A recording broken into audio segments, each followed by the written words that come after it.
In today's video, I'm going to teach you how to create bills in Zoho Books. When you record a bill in Zoho Books, you're logging what you owe a vendor so your expenses and payables stay accurate. This is different from an invoice, which is what you send to customers. With that in mind, here's the simplest way to add a bill. Start on your Zoho Books dashboard. Look to the top right corner of the screen for the plus icon, the Quick Create button that opens common transactions. Click that icon and choose Bill. This takes you straight to a blank bill form. If your layout looks a little different, don't worry. Zoho updates the interface from time to time, but the plus icon remains in the header in most views. Now enter the details of the bill. Begin by selecting the vendor you owe. Add the bill date, the due date if it's provided, and the supplier's bill number for easy reference. If your organization deals in multiple currencies, make sure the currency matches the vendor's bill. In the item or expense area, describe what you're being charged for.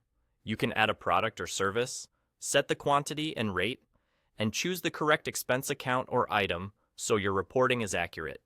If tax applies, select the right tax treatment so totals are calculated correctly.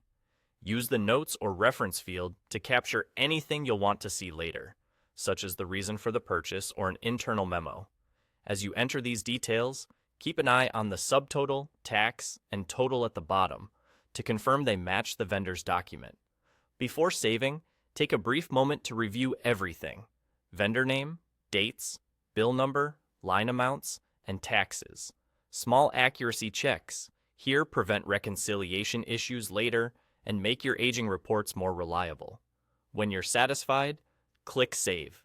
Zoho Books will create the bill and show you its record page where you can view totals and status at a glance. If you spot something that needs adjustment, you can edit the bill from this page and save again. Depending on your organization's settings, the bill may show as open or awaiting approval. Either way, it's now recorded in your books. And that's it. Click the plus icon, select Bill, enter the bill details, and save. Follow this simple flow each time you receive a vendor bill to keep your expenses organized and your accounts payable up to date.